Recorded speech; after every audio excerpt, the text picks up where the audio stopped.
नर्मदा खंडी डिंडौरी जिला गांव बल्ही है शाहपुर थाना जी। नाम हवे लक्ष्मीदास मयारू बाबू कैथे ये जमाना जी।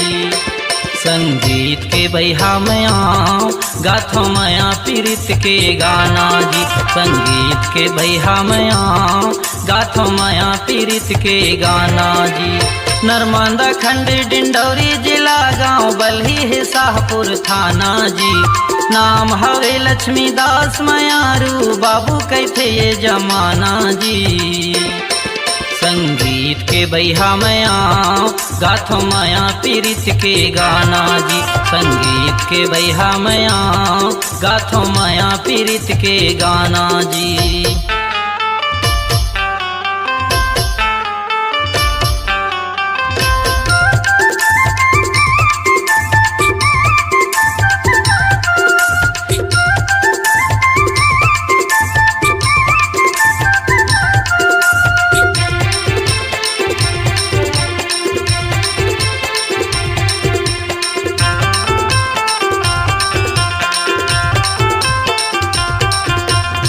के कला परिवार संगी सेवा में आया तुम्हारी गा। संगी संगवारी दाई दीदी दादा भैया रखे रही माया प्यार गा।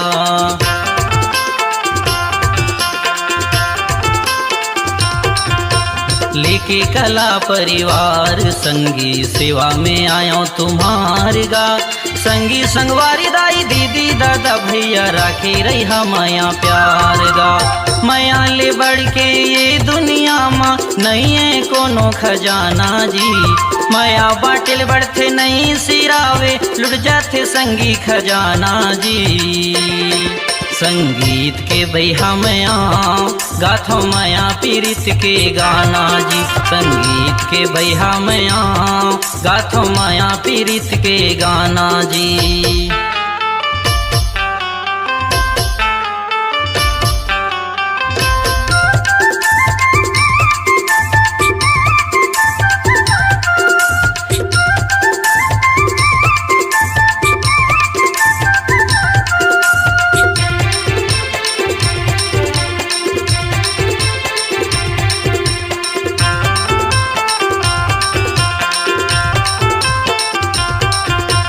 जस मानस पंथी लोग भजन सोहर लोरी गीत लगा थन गा। सुअद दरिया कर्मा लो गीत हंसी ठिठोली ले आथन गा।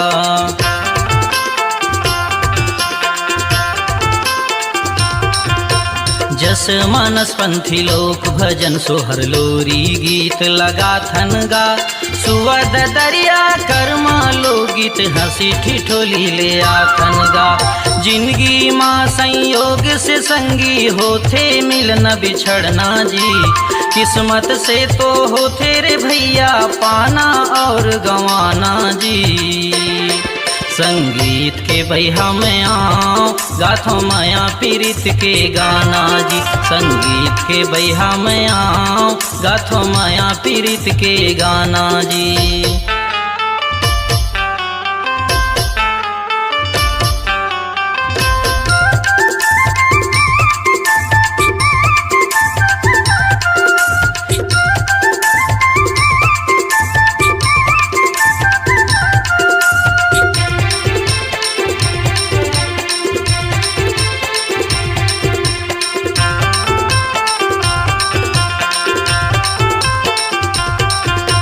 करम हमर कलाकारी है सेवा हवे मन के उद्देश्य गा। जब तक रही तन में प्राण जगत ला देवो माया के संदेश गा।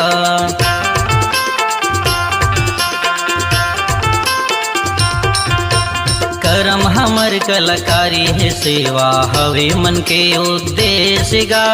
जब तक रही तन में प्राण जगत ला देवो माया के संदेश गा। दुनिया के दस्तूर है संगी जीना और मर जाना जी। सुरता बन के रही जाबो एक दिन जग हो जाही बेगाना जी। संगीत के बहिहा मया गाथो माया पीरित के गाना जी। संगीत के बहिहा मया गाथो माया पीरित के गाना जी। नर्मदा खंडी डिंडौरी जिला गांव बल्ही है शाहपुर थाना जी। नाम हवे लक्ष्मीदास मयारू बाबू कैथे ये जमाना जी। संगीत के बैहा में आओ गाथो माया पीरित के गाना जी। संगीत के बैहा में आओ गाथो माया पीरित के गाना जी। संगीत के बैहा में आओ गाथो माया पीरित के गाना जी। संगीत के बैहा में आओ गाथो माया पीरित के